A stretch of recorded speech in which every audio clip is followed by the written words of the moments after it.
C9C, got the fucking juice. Silver's the new gold. Chris, this shit's fun.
What's going on, everyone? Welcome back to another episode of JT Sports Live. I'm your host, JT, here with my NFL Week 15 reactions. I want to give my thoughts on the Packers win on Sunday Night Football against the Seattle Seahawks. The Buffalo Bills taking down the Detroit Lions. To me, the MVP race is officially over. Josh Allen, without a doubt, is going to win the award. I see somebody in the comment section, my guy Ravens Pro, saying, did you forget Lamar Jackson is the real MVP? Lamar Jackson is not the MVP, my guy. Josh Allen is doing some incredible shit. He looks like a freaking alien out there. And the difference between Josh Allen and Lamar is that one quarterback has their team in position to possibly win the 1 seed. The other quarterback is going to be playing on wild card weekend potentially. One QB has his team overachieving. When you think about what the expectations were for the Bills coming into this season with everything that they lost compared to the expectations that the Ravens had coming into this year, one quarterback has helped their team overachieve and the other one has been on the underachieving team.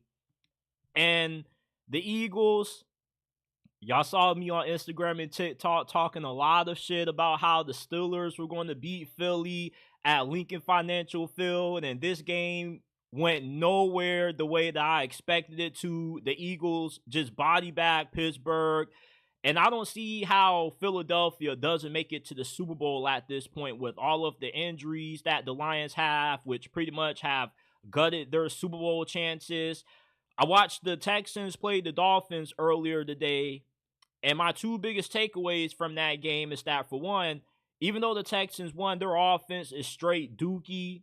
And two, the Miami Dolphins need to go get themselves some damn trench babies, man. Their offensive line has been a lingering issue for the last 3 to 4 years, and they do nothing to address it in the offseason. Well, this offseason, you can't continue to ignore this problem. You need to draft like 10 offensive linemen, sign about 20 of them in free agency, get you some doggone trench babies up front so you can better protect Tua and you can be able to be a more physical football team, because the Dolphins are just freaking soft, man. They got no balls, they got no toughness, they got no heart. They just want to beat you with this finesse style, which doesn't win games this late in the season. And then we're just going to bounce around the league. Got some thoughts on Will Levis being benched, who the Steelers need to target in next year's draft, and the Indianapolis Colts have a major problem on their hands with not just Anthony Richardson, but Shane Steichen as well. Shout out to everybody that's tuned in wherever you're watching. YouTube, X, Facebook. Smash that like button, subscribe, follow, hit that bell icon so you don't miss when we drop new content and when we go live. Check us out wherever you get your podcast from. Apple, Spotify, Amazon. The JT Sports Podcast is available. Links are down in the description down below. Shout out to Ravens Pro. Shout out to Mike is him. Shout out to everybody that's tuned in. And let's dive into it.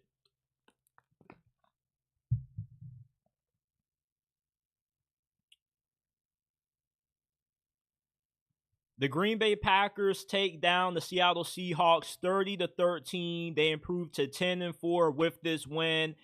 And to me, the Packers are a team that's lurking in the shadows when it comes to the Super Bowl conversation.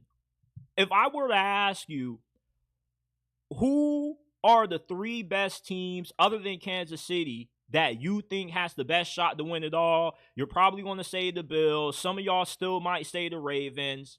And then on the NFC side, you probably go Detroit, Philadelphia, maybe Minnesota.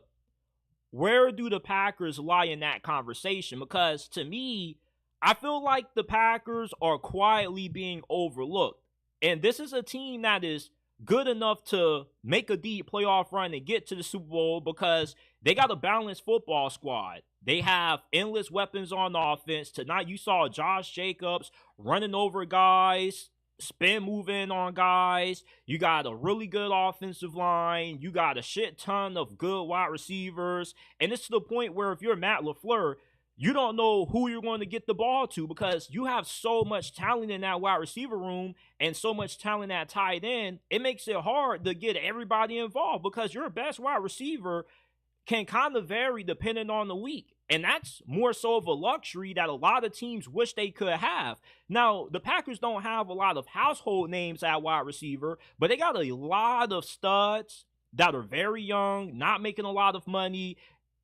I mean, Romeo Doubs, at one point, he was kind of like the third best wide receiver to start this year. At first, it looked like Dotavian Wicks was going to be the dude to emerge as the legitimate wide receiver one in this offense. Then you got Christian Watson, who kind of has come on as of late these last couple of weeks. And defensively, I mean, Green Bay has performed at a top 10 level on that side of the football. Hiring Jeff Hafley, their defensive coordinator, who previously was the head coach at Boston College, has quietly been one of the best staff hirings of this entire year. Because last year, if Green Bay would have had as good as a defense last season as what they have this year, I think we probably would have seen them in the Super Bowl. Because defensively, with all of the injuries that they've had in the secondary, no Jair Alexander down another starting corner, with how good their pass rush has been, it's been able to help elevate, the injuries and the inconsistencies that they've gotten out of the back end of that secondary. And Jordan Love, although he tends to be a little bit up and down at times, he's playing some of his best football as of late. So if you're looking for a team that could probably shock a lot of folks come playoff time, kind of go on somewhat of a New York Giants run. Remember how the New York Giants used to be when they go into the playoffs? They never had the best record. They never were a team that you looked at and said, yeah, I could see this team winning it all. And then all of a sudden, we get into early February and boom, they're in the Super Bowl. The Packers are that team to me. That's why they kind of lurking in the abyss, because everybody's paying attention to the Eagles and the Lions and everybody else, but nobody's really talking about just how good this Packers team is and how far they potentially can go with everything that they have on that squad. They have a complete football team, and they're the second most complete team in the league, only behind the Philadelphia Eagles. They don't really have any weaknesses at all. You can probably say they got some positions where they could be better. Maybe linebacker, definitely corner. But overall, this is a team that is just really well-rounded from top to bottom. Really good coaching staff. Matt LaFleur deserves to be in the conversation for Coach of the Year. The Packers were expected to be a playoff team, but when Jordan Love had to miss a little bit of time early during the season, let's not forget, Matt LaFleur was still able to win games with Malik Willis. I was shocked at how good Malik Willis was looking, because most of us thought that this dude was going to be right out the league once he got cut by Tennessee. And for Matt LaFleur to be able to scheme up an offense on the fly around Willis, despite him not really spending that much time with the franchise, is a testament to how good of a coach he is. And overall, I feel like the Green Bay Packers, with how they've looked for the majority of this season, are good enough to compete with anybody. Rather, if they have to go on the road and play Philly, play the Detroit Lions for a third time, or Minnesota, they can beat anybody. They got as talented as a roster of anybody in the league. Don't count out the Green Bay Packers still being able to make a Super Bowl run, because This was the team who I picked before the season started to win it all, and I'm still kind of sticking through with that prediction. Ladies and gentlemen, the MVP race is officially over. Josh Allen is your 2024 NFL MVP for this year. With how he looked today in the Bills' 48-42 win over the Detroit Lions, the MVP race is pretty much locked up. It's his to lose. He threw for 362 passing yards. He had 4 total touchdowns, 2 through the air, 2 on the ground. And last week in a loss against the Rams, he had 6 touchdowns in that game. Josh Allen has just been a nightmare all season long for opposing teams. There just is no way to stop this freaking alien. He's like Big Ben, but with 100 times the athleticism. To me, he's already surpassed Big Ben as a player. When I think of the top 15, top 20 greatest quarterbacks of all time, Lamar, Mahomes, Josh Allen, they're all in that conversation. Now, of course, Mahomes is probably second, number 1 all time, but Josh Allen and Lamar are not too far off. And when you watch Josh Allen play, you just see somebody who's just so dominant that it just makes it so hard to beat this Bills team. And that's the difference between Josh Allen and Lamar Jackson. One quarterback has helped his team overachieve, while the other quarterback, although he's been putting up great numbers, his team has massively underachieved, because right now, the Bills are currently 11-3 at the moment. And they look like the best team in the NFL right now. And remember, coming into this season, there was a lot of talk about the Bills having a potential fall off due to them losing so many key vets. They traded away Stephon Diggs, you lose Gabe Davis, you lose several starters on defense, and all of a sudden, we're rolling into late December, early January, and the Bills are just as good this year as what they've been in years past, even with all those losses. And the biggest reason for that is because of how great Josh Allen has been. And Josh Allen, what he's doing this season, I don't really think is anything out of the ordinary. But the big difference between Josh Allen this year and how he's played in years past is that he's been incredibly efficient at taking care of the football. The turnovers have been the only Achilles heel that you could use in an argument when you talk about the MVP race with him and Lamar Jackson. This year, he has one of the best touchdown interception ratios in the entire league, 23-5. He also has 9 rushing touchdowns. He's on pace to probably have 40 total touchdowns combined. Maybe he could get to 50 with the way he's been playing down the stretch.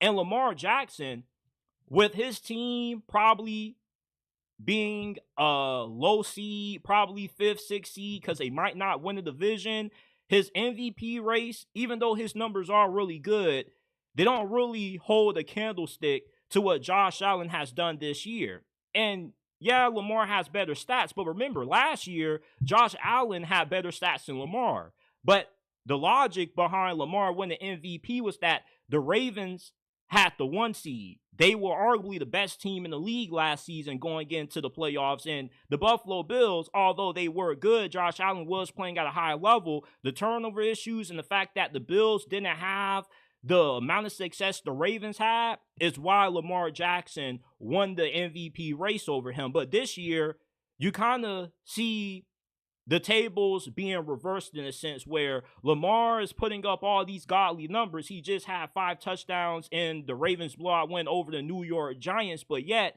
he's kind of fading in the background because we are looking at Josh Allen dominate some of the best teams in the league. You're dominating a Rams team, which is probably going to win the NFC West. You're dominating an incredibly good Detroit Lions team. Even in spite of all the injuries they have, Detroit is always going to be a hard out anytime you play them. Regardless if they have their whole entire roster out, you know that team is always going to bring their best when they play you, especially when they're going up against a team of the caliber of the Buffalo Bills. Josh Allen this season, you just can't deny him his first MVP award. And he's been in the MVP race for the last 3-4 seasons and hasn't come away the winner yet. I feel this season changes everything. And this is probably the best chance the Bills have at winning a Super Bowl this year. And it seems like we say that every single season, but this year, there really is no way I can't see Buffalo getting past Kansas City and getting over that AFC hump where they end up finally winning the AFC Championship and getting into that big game with Josh Allen finally being able to take care of the rock.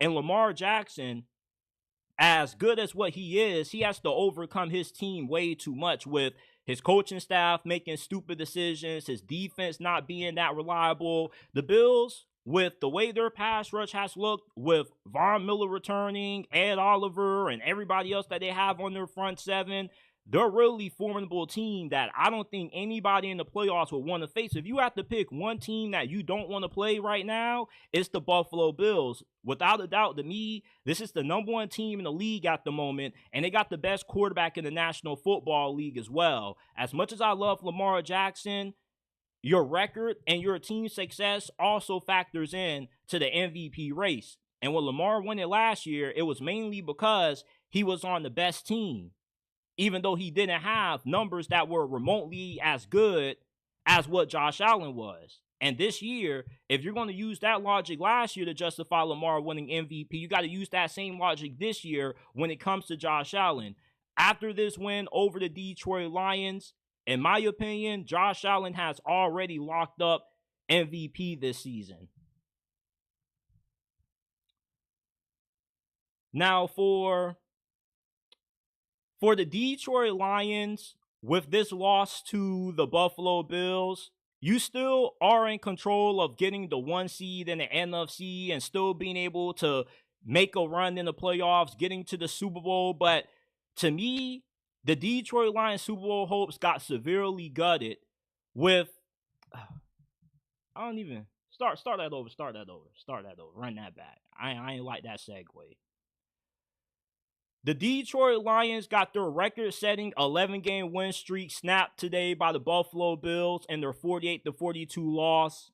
And I think that their Super Bowl hopes got severely gutted with this loss because they lost 3 more key players on that defense. You lose defensive tackle Alil McNeil, who is one of the best run stoppers in the league when it comes to interior defensive linemen. You lose starting cornerback Carlton Davis as well, along with another cornerback in Khalil Davis.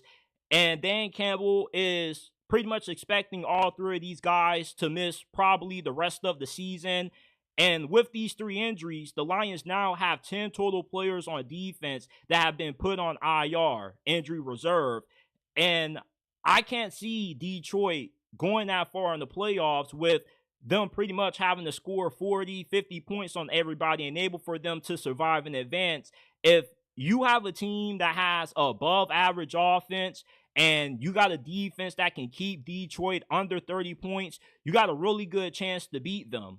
And right in the Lions' own division, you have the Packers who can do that. Their defense has played at a top 10 level. They got a really good offense. You got the Minnesota Vikings who have been just as good as what you've been from a record standpoint. And the last time that you played Minnesota, you got really close to losing to them.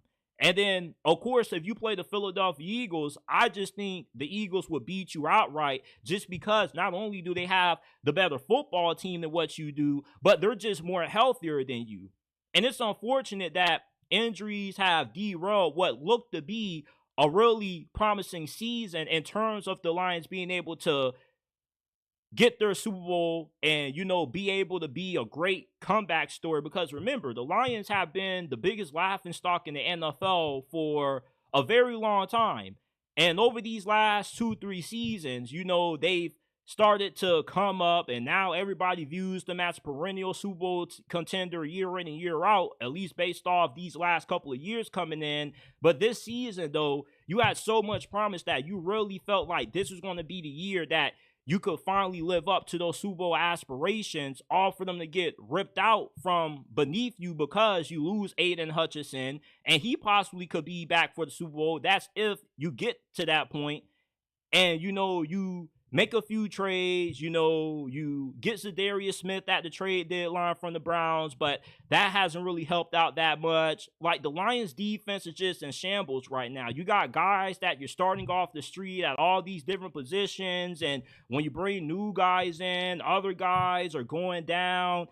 I just don't really see how Detroit could get past Philadelphia or even the Packers if they got to match up against them in the playoffs. And there's a good chance that the Lions probably don't even get the 1 seed at this point, which would be really unfortunate, because if you could get that first round bye, then maybe it gives those guys that are on injury reserve a little bit more time to get back to full strength, because some of those guys on IR, there's a chance that they could come back. Not everybody on injury reserve for the Lions is out for the season. But if you can get that first round bye, it only does nothing but help your chances, because you only got to win 10 games from that, 2 games from that point, which is the divisional round, the AFC Championship, NFC Championship, and boom, you're right in the Super Bowl. But if you got to play in the first round, yeah, you got a home game. That's cool, but the NFC is wide open this year. There are too many teams in the NFC this year that have good enough offenses where they could hang 30 on you. And they also could hold you to under 30. For example, the Buccaneers. If you were to play Tampa, that would be a really hard game, because Tampa's offense, with them getting Mike Evans back and how well Baker Mayfield has played, they could put 40 on you, and they probably could hold you to probably 27, 28 points. It's really hard to make a deep playoff run when you pretty much have to rely on your offense to outscore everybody to do so. And that's just not winning football. The teams that go the furthest in the playoffs are the teams that are able to play complementary football. And Detroit, I just don't see them being able to do that with them just being completely gutted with these injuries. It's really unfortunate, but I personally like the Eagles more now than I like Detroit. And I've been on the Detroit Lions Super Bowl bandwagon for the last 2 months now, but the injuries, they just keep piling up by the games. And every time you watch a Detroit Lions matchup, it seems like 2 or 3 guys are always falling. They have to get carted off the field. It's just a complete disaster what's going on with Detroit right now. I don't know if maybe they need to change their medical staff, their strength and conditioning coach, but they just can't stay healthy this year. And that's what's going to derail them being able to capture that Super Bowl trophy this season, in my estimation. I probably think they lose in the divisional round. They probably lose to a team like Minnesota or the Buccaneers. And we end up getting an NFC Championship game that most of us didn't probably see coming. Most of us probably didn't expect for Philadelphia to be as good as what they've been this year. We know that they pretty much are close to a lock to being in the NFC Championship, but who else? It's not going to be Detroit. It probably could be another team from within the division, either the Packers or Minnesota, because they're more healthier than what the Lions are right now. If you're going to deal with injuries, you'd rather have them early during the season than have them this late into the year, close to playoff time. The Philadelphia Eagles completely body bagged the Steelers today. This game went no way the way I expected it to. I thought that the Steelers were going to be able to keep this thing close and competitive. And, right after the first 2 drives, I knew that this was just a complete mismatch, because the Steelers' offense was doing nothing but going backwards. They couldn't get out of their own way. And Jalen Hurts, he was looking like Tom Brady against this defense today. 25 of 32, 290 passing yards, 2 touchdowns, no picks. He definitely gave us what we wanted, because, leading up to this game, you had the whole drama that was manufactured by his teammate Brandon Graham, where he was saying him and A.J. Brown were beefing. They weren't really on the best of terms. Well, you could have told me that, and me believe it with the way that they look today. They were looking like 07 Brady and Randy Moss. Joey Porter Jr. was just getting cooked all afternoon by A.J. Brown. Devontae Smith, he also made some big plays as well. And it was initially thought that the Eagles were only going to go as far as what Saquon Barkley could take them. They were a run-first team, and Saquon Barkley was the heart and soul of that offense. And if he didn't have a good performance and they had to rely on Jalen Hurts to win games with his arm, they were not going to be able to do so. Well, Jalen Hurts put those doubts to rest, man, because this is one of the best performances that I've seen him have all season long. The Steelers got a really good defense. They got a really good pass rush, and their secondary has played pretty good for the most part, but the day Jalen Hurts just went to work, he was just surgical this afternoon. And how about that Eagles defense? They made Pittsburgh look like a JV offense.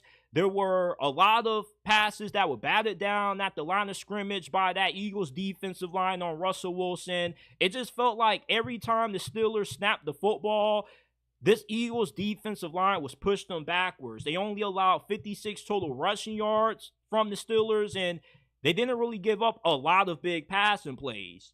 And one of the biggest reasons why the Steelers' offense lacked explosiveness in this game was because they were without George Pickens. Now, George Pickens is a really good receiver, but with the way this offense looks without him, you can make the argument that he may be the best receiver in the league. Now, I don't mean that literally, but when you think of his impact, you wouldn't think that losing a wide receiver with how good the Steelers have looked all season long on that side of the football would just have such a negative impact. You would be hopeful that maybe you could have a Pat Freiermuth, a Calvin Austin, a Mike Williams, who you traded for at the trade deadline, to step up, but nobody really was able to get it done. And kudos to that Philadelphia Eagles defense. That pass rush was outstanding. That secondary did a really good job. I was not expecting for the Steelers to just get outright boat raced by the Eagles this afternoon. I really believe that the Steelers had a good chance at winning this game, but I was wrong. It seemed like Pittsburgh couldn't do anything right. They had tons of penalties. You had Najee Harris fumbling the football. And at that point, once that occurred, you knew the game was over because you were already struggling to have success offensively. And when you were actually able to get a little bit of rhythm going, you're down 20-13. Then all of a sudden, you choke up the pigskin on a toss play that Arthur Smith just needs to stop calling. That's one thing that irks me about Arthur Smith. Even though something doesn't work, he just continues to stick with it. Like, you have to pivot, my dude. You knew that toss play wasn't going to do anything because it wasn't doing anything all game, so why keep spamming it? And eventually, it bit the Steelers in the butt. And in the second half, the Steelers' defense was on the field for the majority of that time. And the Eagles did a really good job of just clocking Pittsburgh. They went on these long-ass 7, 6, 10-minute drives. Like their first drive in the second half, they got a field goal out of it. It was 13 plays, 47 yards. It lasted 7 minutes and 8 seconds. Then, on that drive that they had after they recovered the Najee Harris fumble and they went up 27-13, that was 13 plays, 74 yards. That went for 6 minutes and 33 seconds. And then on their last possession, they had the ball for 10 minutes. They pretty much took all the time that was left in the fourth quarter, and they went on a 21-play, 88-yard drive, and that won the game for Philly. Pittsburgh didn't even have another chance to possess the football and possibly come back. And my biggest takeaway for Pittsburgh after how this game went is that, I might have to hop back off that Super Bowl bandwagon, because if your offensive line is going to play this way against one of the better defensive lines in the NFL, how are you going to fare come playoff time if you got to play the Buffalo Bills or you got to play the Kansas City Chiefs? And if you can take away George Pickens, even when he's on the field, if you can double team him or you got a really good shutdown corner, you can eliminate him from the game. This is an offense that just doesn't have another counterpunch because you don't have another good wide receiver outside of George Pickens that can make big plays. You got Calvin Austin, but Calvin Austin is one of those guys that he's only beneficial when you have George Pickens on the field, because having George Pickens opens so much up for the Steelers passing game. So when you don't have a Pickens, or when you can take him away, you just take away what has been the strength of the Steelers offense all year long, which has been their ability to have a lot of success throwing the deep ball down the field. Remember, Russell Wilson has those patented moon balls. We didn't really see any of them this afternoon. because you didn't really have a legitimate outside perimeter threat that made the Eagles secondary have to have any fear about you being able to generate those explosiveness. And your offensive line, with you not giving Russell Wilson a lot of time to throw the football, that didn't help neither. And the run game wasn't there. And the two biggest things the Steelers want to do is they want to run the football. They want to get the play action passing game going. That's how they get those explosiveness or those explosive plays, those explosives to George Pickens and to all those wide receivers down the field. So this just was a nightmare game for Pittsburgh. Everything that went wrong, and then some. It seemed like the refs weren't on their side. And moving forward, Pittsburgh still is going to be able to win a playoff game. I don't really see this outcome changing too much of that, because if you can hold on to the division, you probably end up having to play the Chargers. Maybe you luck up and you get to play the Ravens again.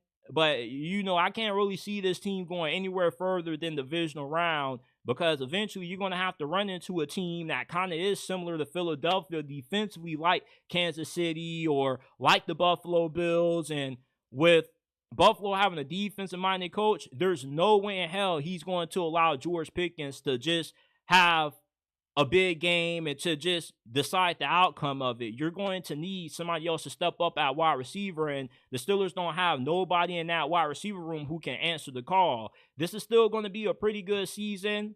My expectations for this year was to at least for Mike Tomlin to win a playoff game. That looks like it's still going to happen, but as far as being a sleeper Super Bowl pick, I really don't see it with how this game went. And after the Steelers, or after Philadelphia body bag Pittsburgh, it's pretty clear that there's no way in hell the Steelers, or after how the Philadelphia Eagles body bag Pittsburgh this afternoon, there's no way they don't make it to the Super Bowl. With all of the injuries that the Lions are dealing with, it's wide open for the Eagles to have an easy path to the Super Bowl this year, because there's nobody else in this conference that is remotely as good as what the Eagles are from a talent standpoint. I've said this all season long. No team in the NFL has a more complete roster than what the Philadelphia Eagles do. They have no weaknesses at all. They got a great offensive line. They got tons of weapons. Saquon, A.J. Brown, Devonta Smith. Jalen Hurts has played pretty well. Your defense has played outstanding under Vic Fangio. There just is not a lot of teams right now that are as good from a talent standpoint to hold up against the Philadelphia Eagles. And another pro about Philadelphia, why they can make a playoff run and get back to the Super Bowl, is that they're one of the more healthier teams in the league right now, which is a great thing, because most of the times when you get late into this part of the season, you got every team that has about 5-6 of their key starters out. The Eagles don't have those issues. So the fact that Philadelphia is so healthy right now, they're playing their best football, they're reaching their stride, it gives me a lot of confidence about what this team can do come postseason time. Because if you get that first round bye, it benefits you so well, because for one, you don't have to worry about the threat of being upset in wild card weekend. And two, you're going to have the ability to play the lowest seeded team, which probably could be the Tampa Bay Buccaneers, the LA Rams, and neither one of those teams are as complete as what you are to be able to compete with you. The Rams, with how their defense has looked, you're probably going to be able to hang 30, maybe 40 on them. Tampa Bay will give you a much better fight, and they had your number last year when they beat you in the first round. But with Tampa Bay, the thing with them is that they can't always be trustworthy, because sometimes they do kind of shoot themselves in the foot. Baker Mayfield can kind of get a little bit of the turnover virus.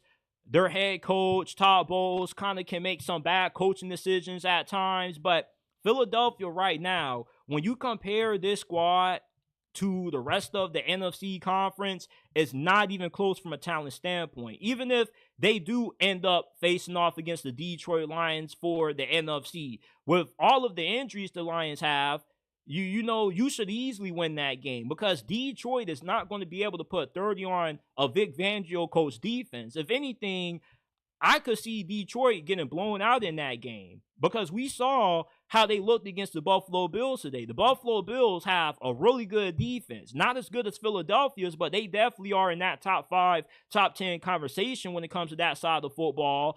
And for Buffalo's defense to play as well as what they did, yeah, they did give up 40, but some of those points kind of came in garbage time when the game was kind of already all but decided. So for Philadelphia, you don't really have anybody that's a big threat to your chances of being able to get back to the Super Bowl other than yourselves. That's the only way I don't see Philadelphia getting to that Super Bowl, because this is a team that they do have moments where, if they don't play their best game, they could end up losing, because they're not one of those teams that they can still beat you even if they don't play their best football. They are a team that consistently from week 1 to now, they've won these games because they haven't really had too many incidents where they just ended up beating themselves. I think the last game where Philadelphia nearly lost it was to the Jacksonville Jaguars, because Nick Sirianni, I don't know what he had going on that afternoon, but he just wanted to gamble for it every single time. They were going for 2 and it didn't work out and it damn near cost them. But to me, right now, the Eagles got a really easy path back to the Super Bowl. And I wasn't expecting Philadelphia to be this good. I thought that they were kind of going to come back down to earth somewhat. I still had them winning the division. I thought they would go 12-5, but right now they look like the second best team in the league, only behind the Buffalo Bills at the moment, because with how much injuries have gutted Detroit, it's hard to really get behind the Lions still as being the favorites to win the NFC right now, with the Eagles being the more healthier of the two teams and with them having a complete roster. Great corners. Hell, 2 of the best DBs on your roster are rookies, and Cooper DeJean and Quinyon Mitchell. I mean, this is just a great Philadelphia Eagles team that we are seeing right now. And Jalen Hurts, he kind of put the naysayers to rest. He was able to carry the Eagles offense on his back this afternoon against the Pittsburgh Steelers. Saquon only had 65 rushing yards. So this is one of those teams that's kind of pick your poison. If you stop Jalen Hurts, they're just going to ground and pound you with Saquon Barkley. You take away Saquon Barkley, then they're going to kill you through the air with Jalen, A.J. Brown, and Devonta Smith. They got a lot of weapons, a lot of firepower. They're healthy, and that's what makes me so confident that they're going to make it back to the Super Bowl. Shout out to my guy, Arthur Herbal. He says, J.A. gets no love. Yeah, turnovers. Who's Ja? Oh, he talking about Josh Allen. Bro, I just gave Josh Allen love. What do you mean Josh Allen gets no love? Josh Allen has always gotten love, bro. Come on, man. Like, Josh Allen has always gotten love, bro. Nobody has ever tried to diminish how good of a quarterback Josh Allen is. Josh Allen has been considered a top 3 quarterback for the last 3-4 years. And it's not like a mass opinion that everybody feels Lamar's better than Josh Allen. Hell, there were a good amount of people last year that felt Josh Allen should have won MVP. There's been people that have been going back and forth about who's better between Josh Allen and Lamar Jackson. It hasn't always been a consensus argument. I just feel Lamar Jackson has been better than Josh Allen until these last couple of weeks, based off the fact that he's been better taking care of the football and he's been more efficient. That's been my biggest problem with Josh Allen. But, I don't – listen, I got Josh Allen winning the MVP. So I really don't see how you can come in here and say how Allen didn't make a ballot when, he was a finalist for MVP these last couple of years. He just didn't win it because it mainly came down to the team success, and Lamar Jackson got them. Last year, the Ravens had the best record in the AFC. They got the 1 seed. And Josh Allen also did have a lot of interceptions and a lot of turnovers. But I don't really feel like Josh Allen doesn't get no love. Hell, Josh Allen was on the cover of Madden last season. You feel me? So I really don't agree with that take. Like, I get what you're saying. If people aren't calling Josh Allen the best quarterback in the NFL, you're going to take it as disrespect. But I think that Josh Allen, for the most part, does get his fair due road. I think that Josh Allen gets his respect. I don't think people try to call Josh Allen overrated. Everybody knows how much of a freak Josh Allen is. You know, like Josh Allen not winning MVP last year, I don't really think it's people disrespecting Josh Allen. I really just think they just gave it to whoever had the better record on the best team. That's normally who ends up getting the MVP. He was on the MVP ballot. I hate how I always have to look these things up. I could have swore like he was like third in MVP voting last year. Let me see. I could have swore he was on the MVP. He was on the ballot. He was fifth in MVP voting last year, and he was third in MVP voting in 2022, and in 2020, he was in MVP voting as well. So he's been in the MVP conversation for 3 out of the last 4 years. The last 2, he's been top 5 or top 3. So last year, he finished 5th behind Brock Purdy at 4th, Christian McCaffrey at 3, and Dak Prescott at 2. Now, I can understand your problem with that because, I mean, let's be honest, bro. I don't care if Josh Allen had hella turnovers. I would have put him over Dak Prescott. And I probably still would have had Brock Purdy and Christian McCaffrey over him. But he probably should have been at least 4th. I don't understand leaving him at 5th. But it's not like people don't give Josh Allen his credit, though. But I do think last season what did hurt him is the fact that he had so many interceptions. And with how efficient Lamar Jackson was and Brock Purdy and Dak Prescott was, it was going to be hard for him to get any more votes than what he got due to him being behind quarterbacks that not only played as high as a level as what he did, but they also were more efficient taking care of the football. My guy Dritz 924, he says Bucks with the 40 bomb on the number 1 scoring defense. Only team to beat both the Lions and the Smeagol's, but keep sleeping. Man, I just can't see the Buccaneers making a deep playoff run, my boy. I can see them probably get into the NFC Championship, though. But I don't really trust Todd Bowles and Baker Mayfield in the playoffs. They are a good team. They do got a pretty good defense, but I just got to see it to believe with Tampa Bay. I really do. And if you got to play the Eagles in the playoffs, it definitely would be a close game. Hell, if the Eagles were a 9-point favorite in that game, I would take Tampa Bay. I think Tampa Bay can give the Eagles a close game. I just can't see them winning it because Todd Bowles and Baker Mayfield, when they get into those big-time spots, they don't always perform the best. Before we move on, smash that like button, subscribe to the channel if you haven't already. Remember that you can find this episode and all of our other ones wherever you get your podcast from. Apple, Spotify, Amazon. The JT Sports Podcast is available. Links are down in the description down below. Give us a 5-star review if you enjoy. I'm still tripping on Arthur, man. It's like, man,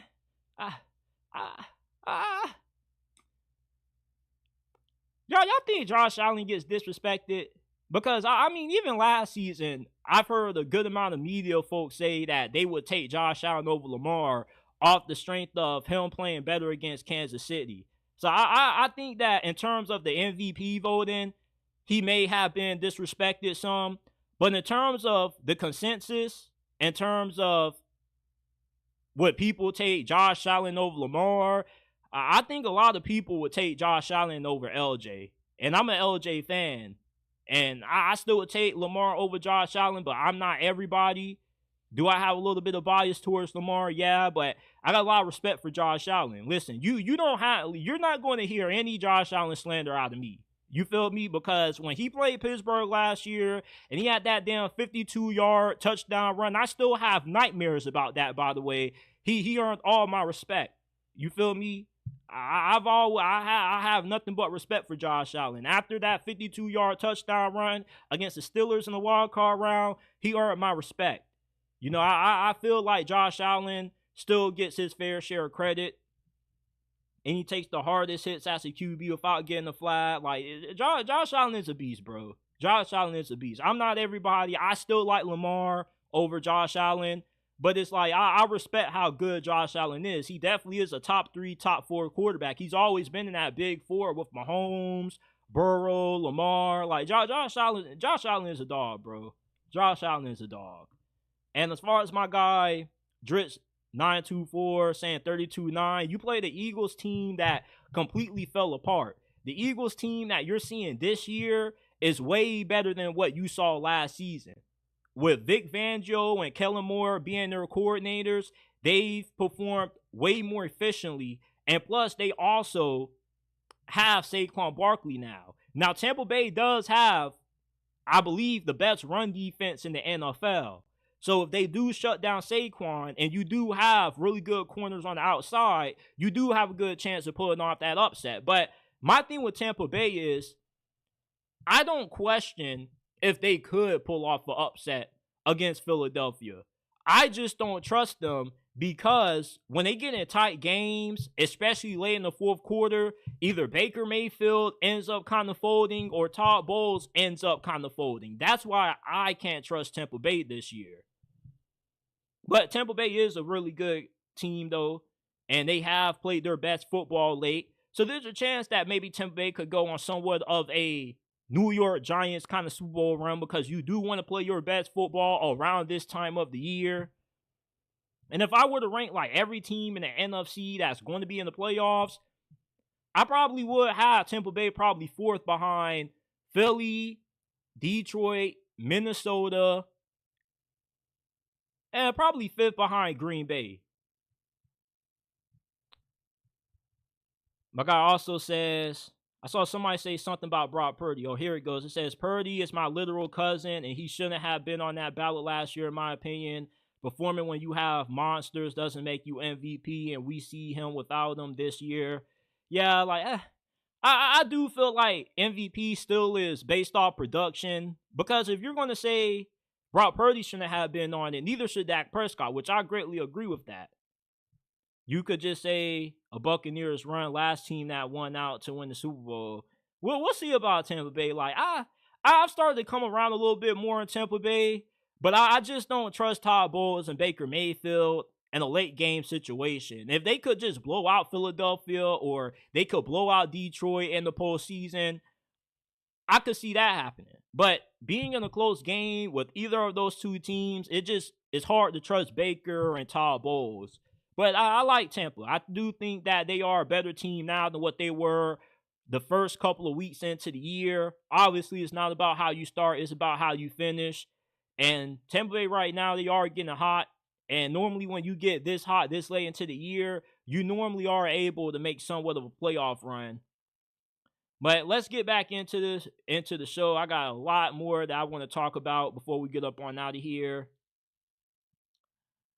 So when I was watching the Miami Dolphins lose to the Texans today, the biggest thing that I was saying all afternoon is that the Miami Dolphins, they need some damn trench babies, man. They need to get better up front. For the last 3-4 years, this franchise has continued to neglect the offensive line.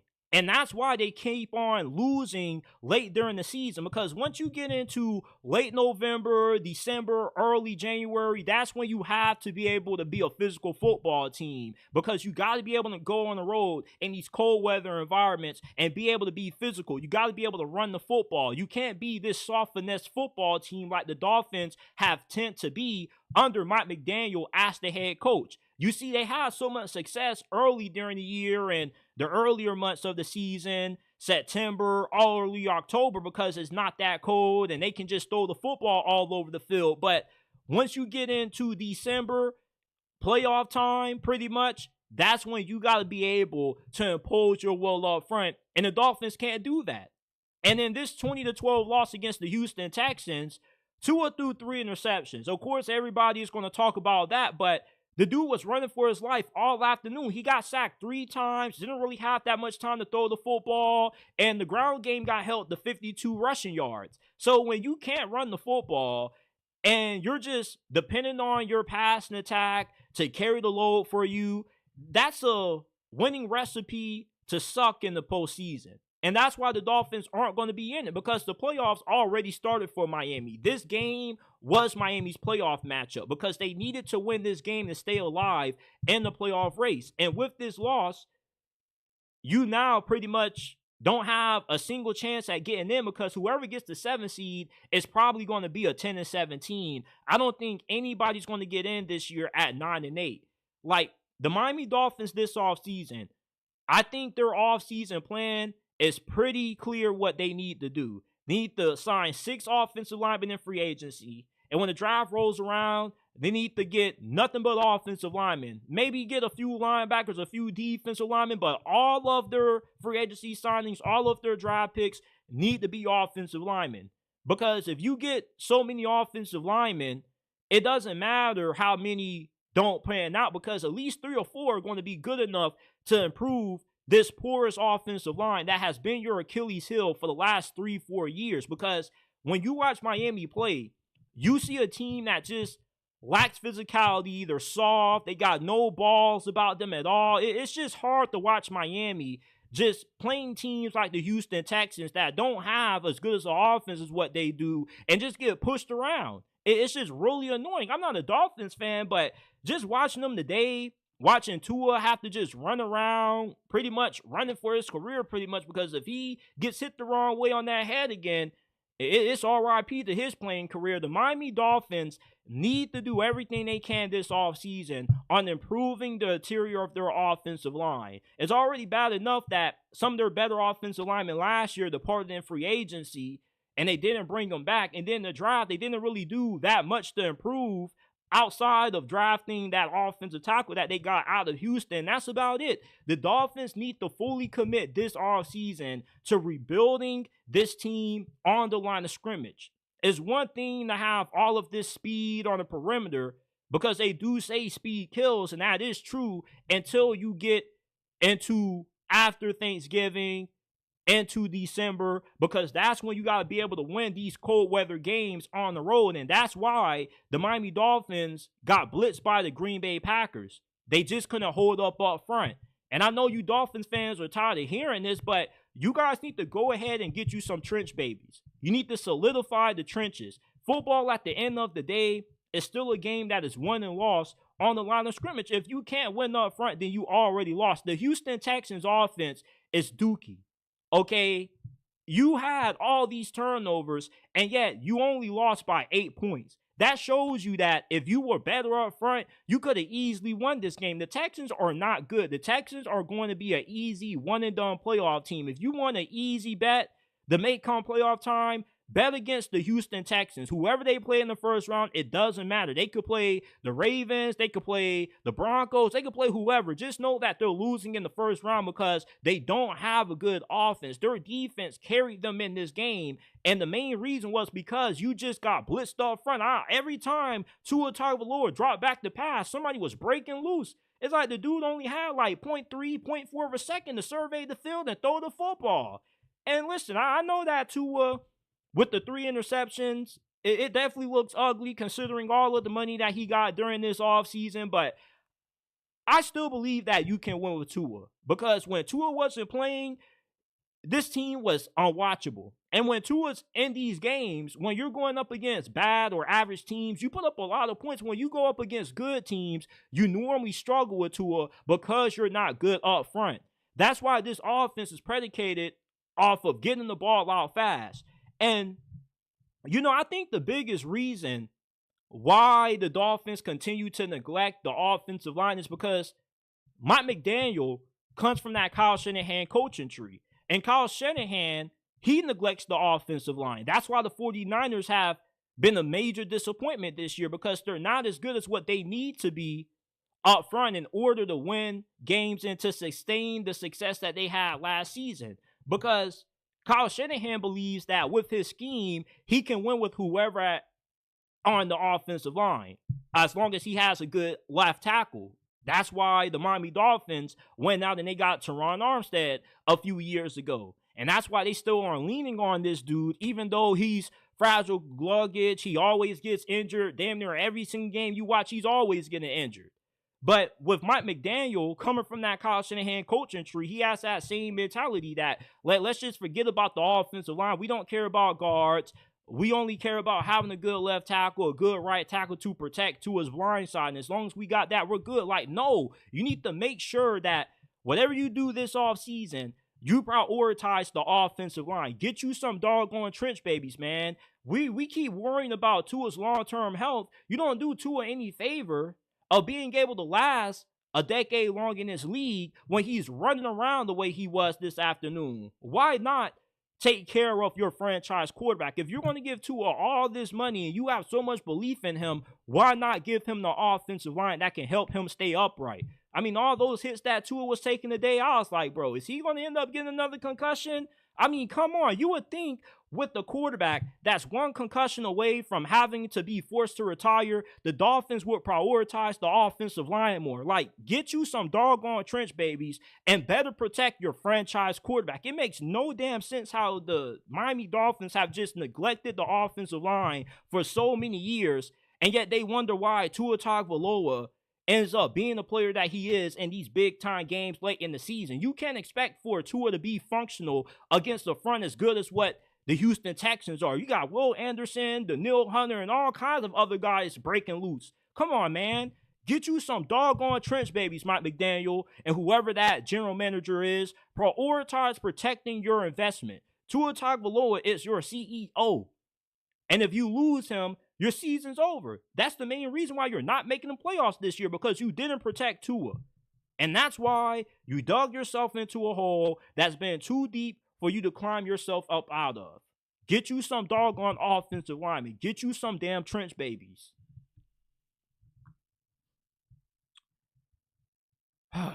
Now,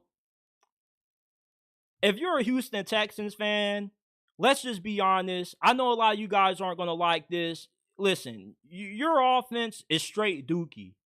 And if you can't admit that, then just go ahead, dislike the video, and click off this segment, man, because you obviously can't keep it real about your team. Your offensive line play is flat out abysmal. It's a tragedy what has happened to C.J. Stroud this year. C.J. Stroud is in a slump because, first of all, your offensive line can't give the brother more than a nanosecond to throw the football. He got sacked 4 times today against the Miami Dolphins. Not only was the pass protection garbage, but your run blocking was just as bad. Joe Mixon had 12 carries for 23 rushing yards and averaged 1.9 yards per attempt. I've watched every single snap of the Houston Texans this year because I have Tank Dell and I have Joe Mixon on my fantasy football team. And you couldn't imagine how frustrating it was the first week of the fantasy playoffs that Joe Mixon was held to only 10 fantasy points because this dog water offensive line couldn't give him any holes to run through. And with how bad the offensive line is, you're going to have a hard time being able to win your next 2 games against Kansas City and against the Baltimore Ravens. You're not going to go far in the playoffs with just saying that our defense is going to be able to bail us out. You want to know something funny? The Houston Texans had 4 takeaways in this game, and yet they only had 20 points to show for it. They had 5 turnovers against the Detroit Lions and still lost. Normally, when you have this many takeaways and you're dominating the turnover margin, you normally end up winning by at least 2 possessions. But the Texans can't do that because they can't capitalize off those takeaways because their offense is just so bad. The offensive line, not only is that bad, but the play calling out of Bobby Sloyd, that's been bad as well. I'm not saying that C.J. Stroud isn't responsible for the Texans' struggles offensively. He definitely is having a slump. We can keep it real about it. You feel me? But I still believe that C.J. Stroud is a capable quarterback. I still believe that he can lead the Texans to a Super Bowl, just not this season, because you don't have the guys up front in order to do so. And Patrick Mahomes is the only quarterback that's been able to survive not having good offensive line play because his offensive tackles are the main root of the bad old line play. At least he has a good center and 2 really good offensive guards. You have none of that. Your offensive tackles are terrible. Outside the Lermy Tunsil at left tackle, that's about it. Your guard play is atrocious, and that's why you can't open up any lanes in the run game, and you're going to be hard-pressed to have success running the ball against Baltimore, who has one of the best run defense in the NFL. Same thing with the Kansas City Chiefs. Yeah, you won a division, cool. But the way that you are winning games, just relying on your defense to have 3-4 takeaways is not sustainable to winning football, especially come playoff time. Y'all think that I'm hating on this team. Well, y'all seem to forget that this team was my preseason pick to win the AFC because I thought that the offensive line was going to be better. Y'all were the same people who were selling me on Kenyon Green. With him coming into another season, he could take a massive leap in improvement. This offensive line fucking sucks.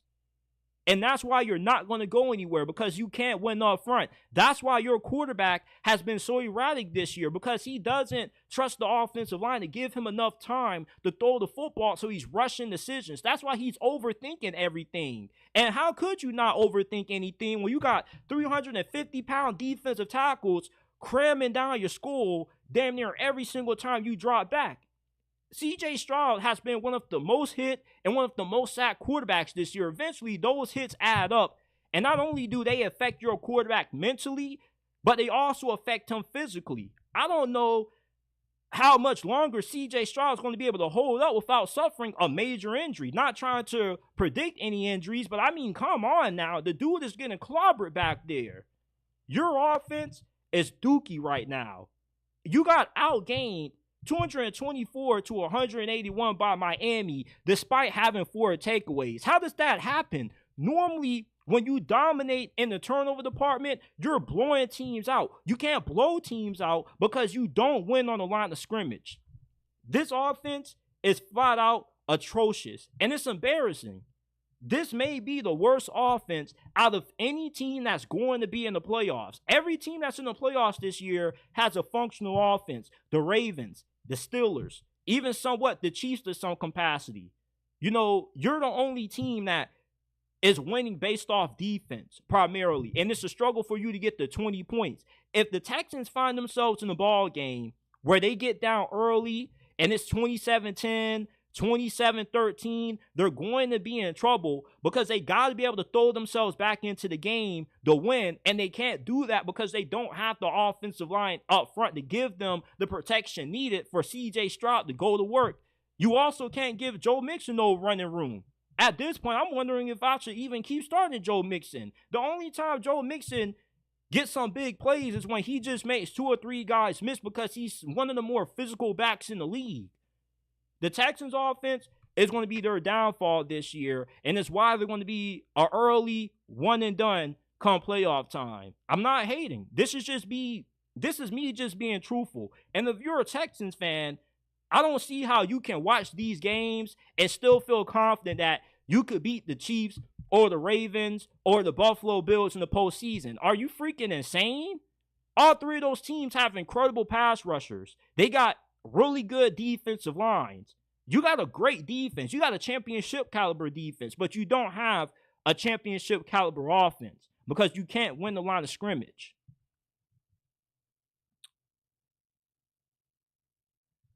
The Tennessee Titans have finally benched Mayo Man. Will Levis was benched today, and the Tennessee Titans' disappointing loss to the Cincinnati Bengals. And at first, I thought that Tennessee was going to end up taking advantage of Cincinnati's defense because they got out to that 14-7 lead early. Will Levis did a really good job of leading the offense downfield. And then all of a sudden, Will Levis just completely imploded. He had 4 straight turnovers. He had a fumble. He had 3 picks. One of them resulted in a pick 6, which eventually was the straw that broke the camel's back and led to him getting benched in favor of Mason Rudolph. And with Mayo Man finally being benched, it's safe to say that the Will Levis experiment is over. It's been a massive disaster, and the Tennessee Titans are in the market for a new quarterback.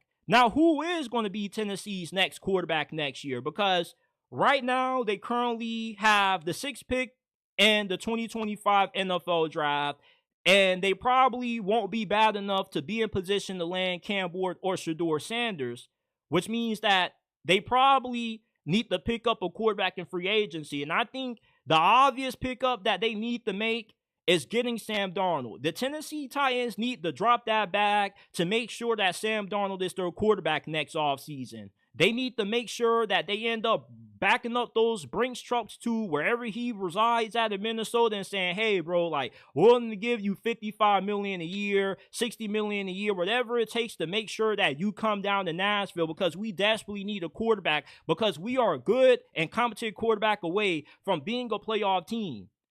Like, when you look at Tennessee, they aren't as bad as what their record shows because defensively, they've had one of the better defenses in the NFL this year. They also got a lot of talent on offense. You got Chiggy Okonkwo at tight end. You got really good running backs. You got Calvin Ridley, who's been really good. You got another wide receiver who got a really long and complicated name that's been going off. I mean, if Tennessee had a good quarterback this year, I think they probably would have ended up winning this division because Houston's offense isn't good. But the reason why they've been able to win a weak division is because they've had the best quarterback. And C.J. Stroud hasn't necessarily lit the world on fire. Will Levis has hurt this team this season. And the thing that people have to realize about these quarterbacks that have all of these outstanding physical traits is that not everybody can be molded into a competent quarterback.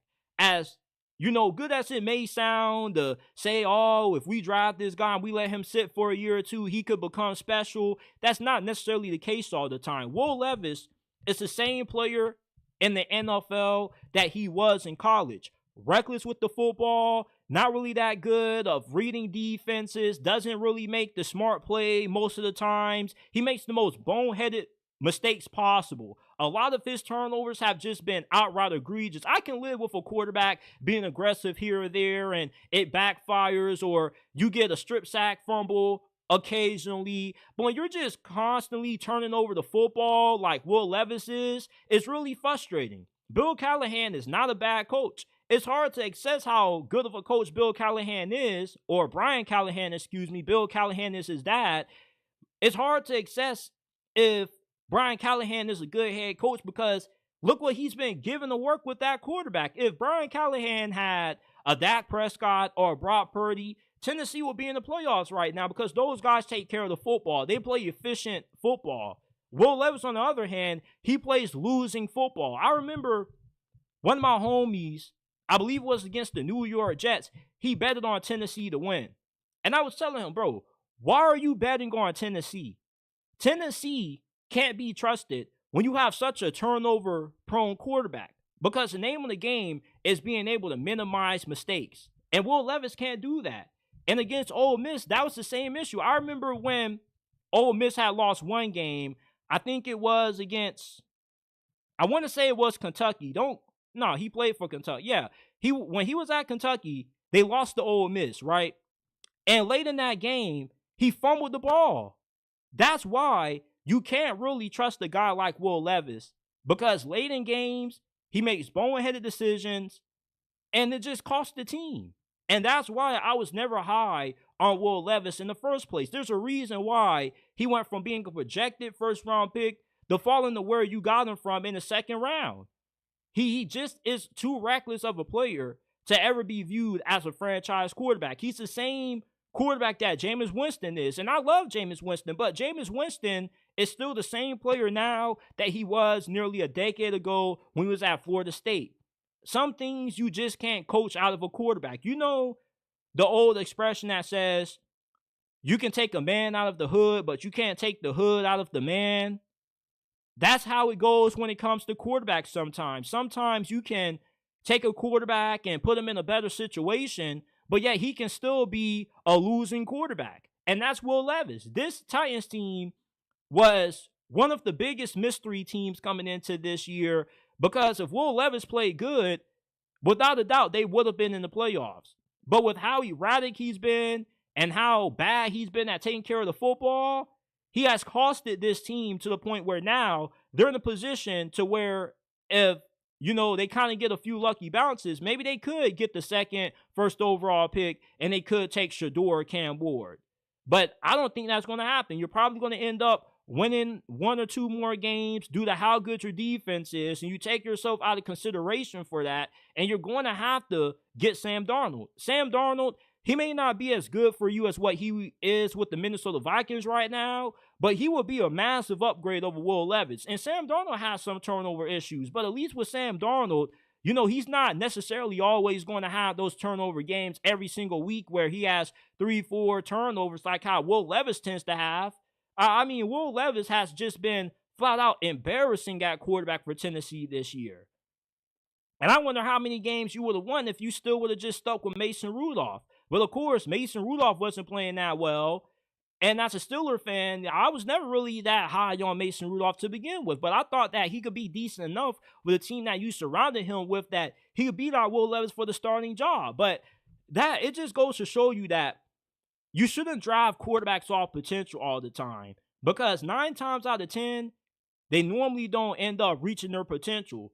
The position that has the highest bust rate is quarterbacks. Not everybody can be developed. Will Levis, with how jacked he is and how athletic he is, he's more suited to be a tight end than he is to be a starting quarterback in today's NFL. Brian Callahan, I really don't know what to think of him as a head coach because look at the head case that he's dealing with that quarterback.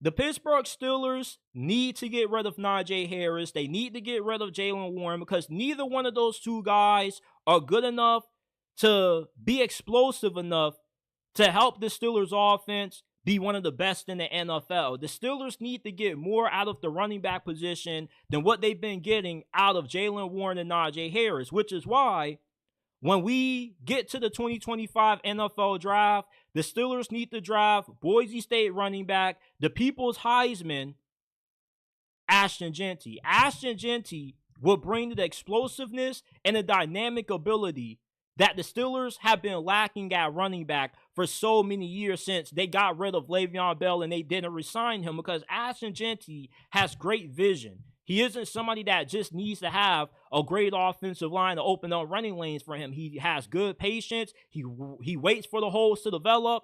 And he also is really good at breaking tackles, taking care of the football. Najee Harris doesn't do a good job of that. With him fumbling a basic pitch, that just was the final straw for me when it came to Najee Harris. Najee Harris is not the kind of player that you expect from a first-round running back. Who gives a damn if he's ran for 1,000 yards every year in his career? It's not hard to get to 1,000 yards when you play a 16-game, 17-game regular season. All you got to do is average 56 rushing yards a game, and you can easily get to 1,000 yards. 1,000 yards as a running back is incredibly overrated in today's new era of the NFL when it's never been easier to get to 1,000 yards. The sign that you're a good running back is that you can create yards after contact.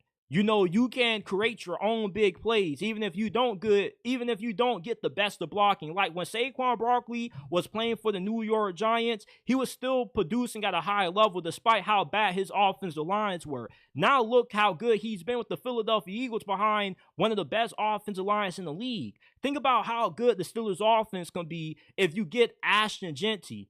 Ashton Jeanty would also help Russell Wilson. Because the key to Russell Wilson's game is utilizing play action, getting those deep balls downfield, throwing those moon balls to George Pickens. Ashton Jeanty will make it a lot easier to do that. Because now with Ashton Jeanty in the backfield, teams will have to game plan for him. Teams will have to put 7, 8 guys in the box due to how dominant of a back he is. Ashton Jeanty, don't let the size fool you.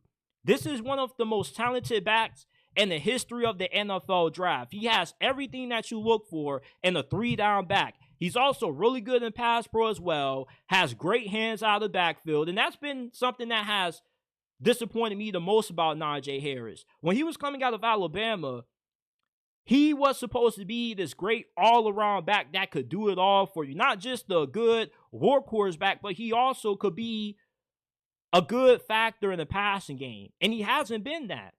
With Ashton Jeanty being available in next year's draft, it will be in the Steelers' best interest to trade up for him because you don't really have too many areas of needs. Yeah, you could probably add another cornerback, but you can find good cornerbacks outside the first round. You're going to have a hard time finding a generational back as what Ashton Jeanty is. Ashton Jeanty could have somewhat of a Le'Veon Bell impact on this offense. When the Steelers offense was at its best is when he had Le'Veon Bell. Le'Veon Bell just added a different dimension to the Steelers offense, and the Steelers have been missing that ever since he left. James Conner, he was pretty good, but Ashton Jeanty could be a lot better than what James Conner was. And the problem with James Conner is that he couldn't stay healthy. Ashton Jeanty, he's been pretty durable at Boise State. I haven't seen him miss a single game with the Broncos.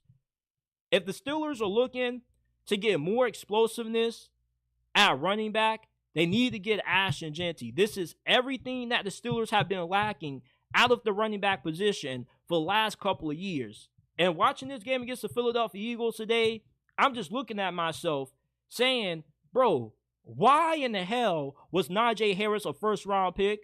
Because when you draft the running back in the first round, it's pretty obvious that you could tell they're a first-round pick. When you look at Saquon Barkley, you can tell he was a first-round running back with his acceleration, his explosiveness. He's a threat to take it to the house every single time he touches the rock. When you look at Najee Harris, you don't see that. You don't see somebody that's explosive. You see somebody that's running into his offensive lineman. He's just a tough workhorse back. He's good when it comes to short yardage situations, but he's not running those running backs that's going to help elevate your offense. If anything, Najee Harris is only as good as what the offense has around him, pretty much. If he doesn't have a great offensive line, he's not going to do that much because he doesn't have great vision, and he doesn't do a lot after contact neither. For somebody to be as big and physical as what Najee Harris is, this dude goes down pretty easily. I don't see him running guys over like Joe Mixon. Joe Mixon today damn near ran over Jalen Ramsey. And Jalen Ramsey is probably the biggest cornerback in the league. You know, when you look at Najee Harris, you expect more out of a guy with his size and his physicality. Why do you think the Steelers declined his fifth-year option? This dude is not a good back. I'm really tired of seeing freaking Najee Harris. He's a good character guy. You feel me? But I don't care about having high character guys. I care about guys that can produce. And Najee Harris doesn't cut it. And neither does Jalen Warren. Jalen Warren is a good scat back. He's not a good workhorse back. And I love Jalen Warren. His dad is subscribed to the channel, by the way, because I've been covering him since his Oklahoma State days. But the Steelers need to get Ashton Jeanty. They need a dynamic back that can be a home run threat every time he touches the football. When's the last time you saw the Steelers have a running back that had a big 40, 50-yard run? It's been a pretty doggone long time since that happened. You know, Ashton Jeanty would just bring so much to the table that it would just open up a bigger can of worms for Arthur Smith to get more out of this offense. You know, we get mad at Arthur Smith's play calling. If he's going to keep running these doggone crack tosses, then you need a more explosive back to do so. Why are you trying to run toss plays with one of the slower running backs in the National Football League? It makes no doggone sense to me. The last thing I want to talk about before we get up on out of here, the Indianapolis Colts playoff hopes are officially over after losing 31-13 against the Denver Broncos. They got a major problem on their hands, and it's not Anthony Richardson, it's Shane Steichen in my opinion, because Shane Steichen seems to be one of those coaches that's a really good play caller. He's a really good coordinator, but he just isn't cut out to be a successful head coach at the NFL level. And if Shane Steichen isn't a good head coach, that also means that he isn't going to be the right guy to help develop what is probably the biggest project in NFL history. Because Anthony Richardson today, look, after they went up 10-0, he did not look like he deserved to be starting anymore. I mean, he's airmailing passes. He has no touch at all. And that just goes to show you that benching quarterbacks and trying to develop them doesn't always work out all the time. Everybody has this assumption that every quarterback can be developed. No, some quarterbacks just are not made to be QBs at this level. Anthony Richardson, when you watch him play, he just doesn't look natural at the quarterback position because he, for some reason, only knows how to throw 120-mile-per-hour fastballs. It's like Anthony Richardson, take a little bit of oomph off your passes. He can't do that. Every pass he throws has to break his damn wide receiver's arms or break their damn hands. And his interception, it's it's not like he's making completely bad decisions with the football. It's just that with him having no touch and him throwing every pass like it's a damn fastball, like he's throwing the opening pitch of a baseball game, of course he's going to throw a hell of interceptions because certain passes that he throws requires him to throw the football with a little bit of an arc on it so it can be put straight in the bread basket for the wide receiver to catch it. But instead of throwing it over the defenders, throwing it with a little bit of touch, a little bit of an arc, he just throws a straight bullet, and it makes it an easy path for the defenders to intercept. Anthony Richardson just is not a quarterback. To me, he should switch to tight end or play fullback. And I'm not saying this to be disrespectful. I love Anthony Richardson. I thought that he would be able to develop under Shane Steichen, but we've seen a good enough sample size to know what Anthony Richardson is. Anthony Richardson got severely outplayed by Bo Nix. Bo Nix is only in his first season in the NFL, so why is he better than a guy who's in his second year? We should see more improvement out of Anthony Richardson than what we have seen these last couple of weeks, because when he first came off the bench, I thought he was making some improvements. But here we are again, Anthony Richardson, his inaccuracy, him just not being natural to the quarterback position, costing the Colts another game.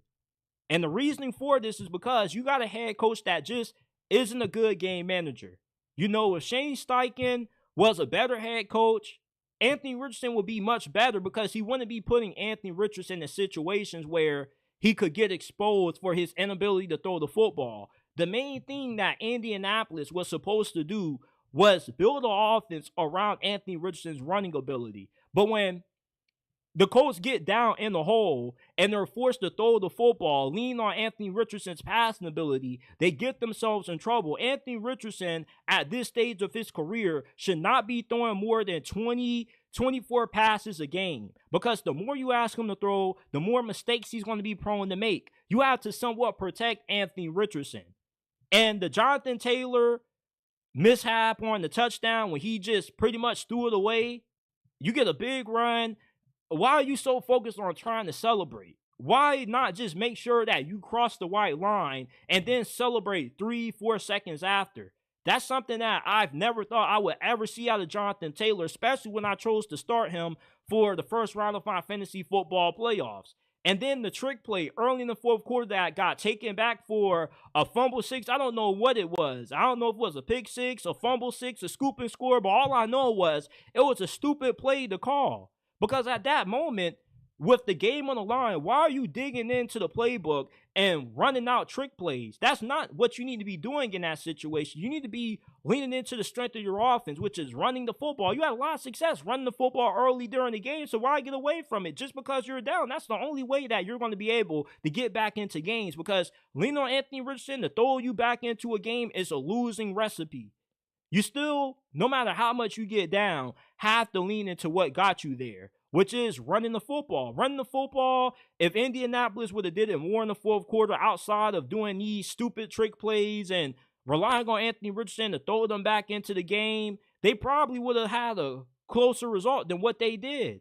You know, at one point, you went in the halftime with the lead, and then all of a sudden in the second half, you got Shane Steichen dialing up these trick plays down 24-13, or that trick play resulting in you being down 24-13, and it just was a complete shit show. And Shane Steichen just doesn't have a good feel for the game. He just doesn't understand when to do certain things in certain situations. You should know early in the fourth quarter, with the game on the line, you being down several possessions, you shouldn't be dialing up trick plays. You know, you should be leaning back into what is the best part of your offense, which is your ability to run the football with Anthony Richardson and Jonathan Taylor. Anthony Richardson and Jonathan Taylor every game should combine for at least 50 total carries. Jonathan Taylor should be getting 25 touches, and Anthony Richardson should be running the football 20 to 25 times. Even though he's a quarterback, his strength is running the football at this point. That's the only way you're going to move the ball efficiently with him, because he just doesn't know how to throw touch passes. I never thought that I would see a quarterback enter the league that would be more inaccurate than what Tim Tebow is. Anthony Richardson has the lowest completion percentage out of any starting quarterback in the last 10 years. That's pretty much what the Colts drafted. They drafted a two-move version of Tim Tebow. Shane Steichen, if he isn't going to be a good head coach, then this whole Anthony Richardson development, next Cam Newton whole shebang that Colts fans keep on expecting is never going to materialize. Because if you got a head coach that can't even manage the game properly and better put his rookie quarterback or his young quarterback in a situation to succeed, then he's not a good head coach. He's only meant to be a good coordinator. Indianapolis Colts fans, you guys should be severely alarmed about Shane Steichen as your head coach. I probably would fire him after the season, and I probably would get rid of Anthony Richardson too. I just would go in a different direction altogether. I just would start over from scratch, because you're not going to go anywhere with a quarterback that just is this bad throwing the football. He can't even make the easy throws. You got a wide receiver open on a 5-yard curl, a 5-yard hitch, and Anthony Richardson is throwing them a 125-mile-per-hour fastball. That's just losing football. Shane Steichen, he has to be better when it comes to how he manages the game, especially late. Calling trick plays in the fourth quarter is an easy way to lose games. Nobody was really fooled by it either. It seemed like Denver kind of knew it was coming. I don't know, maybe they saw it on film. Maybe they saw a key tell leading up to the game that was a key indicator what they were going to do with that trick play. But trick plays are supposed to catch your opponent off guard, and it seemed like Denver, they saw that one coming. It's like Sean Payton and Vance Joseph on the sideline before the fourth quarter started told them, hey, bro, look out for a trick play. They probably going to pull one off because they ain't having success doing much else, so look out for that. And it ends up getting it taken back for 6. Shane Steichen and Anthony Richardson, they both need to go. Because Shane Steichen, he's not a good coach, and he's not going to be able to develop Anthony Richardson. And Anthony Richardson, he's not going to make things any better for Shane Steichen. You know, you thought that going back from Joe Flacco to him would have turned the season around, and it somewhat did, but now with you pretty much needing to win every game to get back into the playoffs, you know, like Anthony Richardson, he's not the guy to be able to lead your franchise to that point. You were better off keeping Gardner Minshew. You know, I never understood why Indianapolis took Anthony Richardson so high and expected him to be able to win games just throwing the football 30, 40 times when that's not the way you can win with Anthony Richardson. You have to be running him a good amount in order for you to have success offensively, because that's the only thing that he is remotely good at that can help you have an efficient offense.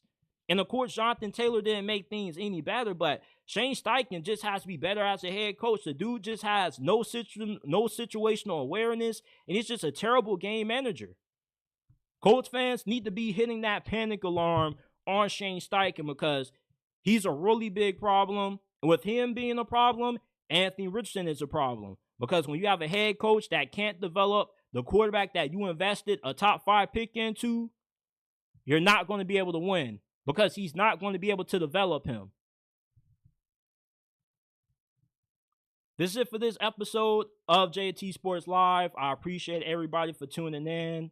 If you enjoyed, make sure that you smash that like button, subscribe to the channel, hit that bell icon so you don't miss when we drop new content and when we go live. You can find this episode wherever you get your podcast from: Apple, Spotify, Amazon. The JT Sports Podcast is available. I appreciate everybody for tuning in.